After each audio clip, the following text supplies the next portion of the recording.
Hello, everyone. Welcome back to episode 76. I hope that you are all well. Apologies for the massive delay. What's it been, like 3 weeks maybe? I have been having a bit of a wild ride over the last few weeks. We've got some shit going down basically as a family, and not to kill the vibe, but I will give you a little update so that you understand where I've been, because you are all my best pals after all. So my grandma, who I am very close to and who I love to bits, has got dementia, and she is rapidly deteriorating. She's just been diagnosed with dementia, and we've noticed a few changes over the last months.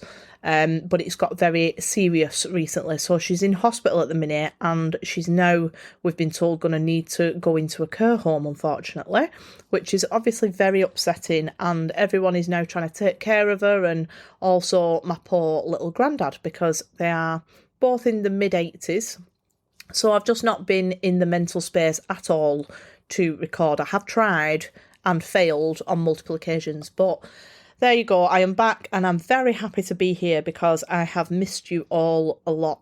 And shout out to Sally, one of my lovely listeners, who posted in the Facebook group this week to say that she was missing the pod, and that has given me the required kick up the arse that I needed. So here I am. So thank you very much for being patient and for returning for this episode. So this week, I'm going to be talking about the power of surrounding yourself with the right kind of people and putting yourself into the right environments, and the impact that this has on the person that you'll become and the manifestations that you will then be able to bring in. And one of the things that I probably like most about being a podcaster is the ability to create a community of people from all over the world who are high vibe and aligned with each other. And this podcast is now listened to in, I think it's 108 countries. And through the powers of things like social media and the Facebook group and Instagram, we're able to connect with each other no matter where we are. And I'm fortunate that I have a few, not many to be honest, but a few people around me in my 3D reality who I am fortunate enough to be able to talk about some mad shit with and feel very much accepted and appreciated for it. But I've come to realise through a lot of your messages that you send me that not everybody has those people in their 3D reality. And by that I mean the people that they interact with on a day-to-day basis, like in person.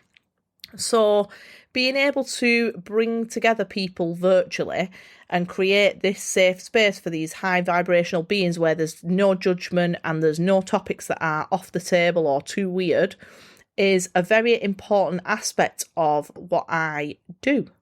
And it's probably what I'm the most proud of, because I remember a time in my own life back when I still gave a fuck what people thought about me and my ideas, where I would keep those ideas and the way that I thought kind of quieter in order to not be straitjacketed, I suppose, and sectioned. So I'm absolutely thrilled that we're able to connect through these platforms that we have, and us weirdos can just unite together and build those friendships with like-minded people.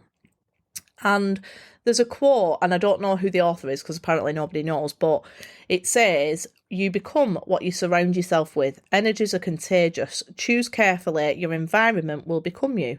And although I think that's important for absolutely everyone, I think it's really important for people like us who are obviously striving to become the best versions of ourselves and fulfill our purpose and manifest all the things that we desire. That is something very important for us guys to keep in mind, that we become what we surround ourselves with.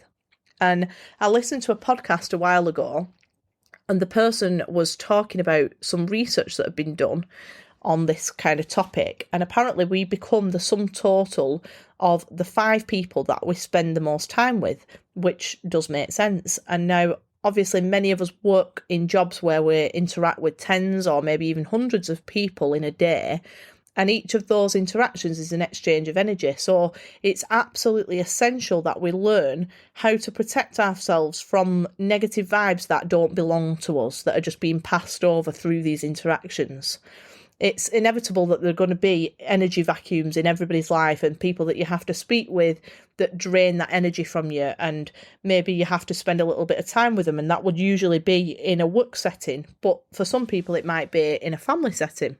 But there are ways that you can minimise the impact. So I like to think of this as having kind of good spiritual hygiene. So if you think about it, you wouldn't go days without having a shower, because if you did, you'd be covered in dirt and germs and God knows what else, especially if you work in a primary school. Anyway, it's like bogies, all sorts of shit. But you would make sure that you stayed physically clean. And it's no different when it comes to your energy. We should also take the time to keep that as clean as possible too, and to wash away all this energetic dirt and germs that we're collecting from the environment and from the people that we are around a lot. So let's talk about how you can do that. Well, there's a few ways that I do this personally that I'm going to share with you. The first one is actually really easy to do, and it's not going to take you any additional time. So when you are in the shower, something that I do is visualise all of that negative, unwanted energy just washing away and draining down the plug with the water. I also like to use crystals. So when I was a teacher with my own class, I would keep these big fuck off crystals in the classroom to protect us all, which the science teacher, who is very matter of fact and in no way magically inclined at all, thought was hilarious, because he just looked at them as rocks, and defo did and still thinks I'm a nut job. But we have some very good conversations and I enjoy working with him a lot. Another way that you can do that is you can cleanse your energy through meditation. So when I get home from a day where I feel a bit down, for example, and I might have been affected by the vibes that were around me, the people, it might have been in a negative situation where there was some kind of dispute going on or something like that, a lot of people complaining, I'll meditate as soon as I walk through the door, because I don't want to bring that home. And that will lift away all of those vibes and bring you back to yourself and your own energy. And the last way, and I'm sure that there's many more than these ones that I've given you, but the last one that I tend to use is smudging, which is the act of either burning something in your house or your space, like sage or Palo Santo or incense, which I've just noticed there. I have written in my notes as incest. I would like to clarify that incest is not an approved method of mine of energy cleansing that I'm endorsing in any way, guys. That was definitely a typo. So if you feel that your space needs a good old cleanse, please don't shag your brother. Smudge your house instead. What an unexpected turn that took. Hang on a minute. Okay, I'm back. Good Lord. I just had to pause there for a moment and gather my thoughts. So going back to the research that I was talking about how we become the sum total of 5 people that we spend the most time with, the way that I interpret that is less to do with the people that we might interact with at work, or that we, just see out and about, and more about who we choose to actively surround ourselves with regularly. And speaking from my personal experience, I know that when I spend time around people who are quite high vibe people, who are doing the work on themselves, I feel much more that way. Whereas if I spend time around people who, and I might love them or I might really like them and I might enjoy the company, but they're not doing the work on themselves, they're spending a lot of time in negative cycles, and there's no judgment there because we all do that, it can bring my energy down to the same kind of place. So, for example, I had been kind of having a bit of a bad time with all of this that had been going on, and as a result, I wasn't really meditating enough, I wasn't getting in the water, I was going to the pub too much and getting a bit pissed or doing whatever, just trying to avoid what was going on a little bit rather than doing things that I know are good for me. I am not a raging pisshead, by the way, I just like to point that out. It was just a bit of a habit. It was like, right, come on then, let's go to the pub this weekend instead of going to the water. And I went out for a dip with one of my friends, Tom, and he knows sometimes what I need at the right time. So I've been having this particularly bad day and whinging and say, getting a bit upset about things. And he said, right, come on, we're going for a dip. And I really didn't want to do that because that was completely out of my comfort zone for that moment. I love going in the water. I know how good it makes me feel in the cold water, but I just didn't want to do it because I was in this, oh no, let's just order a takeaway, eat some shit, like go to the pub, avoid what's going on. And I cannot tell you how much better I felt after doing that, and also after having that conversation with him where he gave me some fucking home truths and was like, you know why you feel like shit? It's because you're spending more time in the pub than you are in the water. So I was like, oh, I didn't really want to hear that, but I needed it. So since then, I've tried to improve that and get back on track and do some of the things that I know make me feel good. I've been making sure that I meditate more. I've been listening to subliminals. I've been in the water. I've been eating better and just generally taking better care of myself. And that has really helped me to move my vibration through this difficult time that me and my family are going through to a more stable place. Perhaps not a particularly high vibe place at the minute, but a much more stable place. And something else that I find is really helpful is having a role model. And you can have more than one role model for different things, of course. So you don't just have to have one. But particularly, I think when it comes to building a career or making some kind of big move that you want, having a role model can be something that's very, very useful. So as you know, I work in a primary school at the minute and I very much enjoy my job. I love being with the kids. I love who I work with. I have a great time, which can be a little bit problematic for me sometimes because that keeps me in my comfort zone. But ultimately, what I would like to do is move into doing this kind of full-time podcasting, doing workshops and sharing what I know as my career, but that's quite a big jump.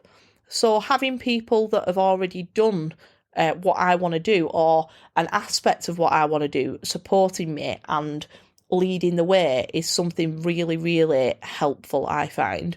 And one of my absolute biggest inspirations, which is really weird actually, because I wrote these notes a few days ago, and I tried to record it and I couldn't bring myself to do it. But one of my biggest inspirations that I'd written down in my notes was a lady called Francesca Amber, and a lot of you will be very familiar with her. She's the podcast host of a very successful podcast called Law of Attraction Changed My Life.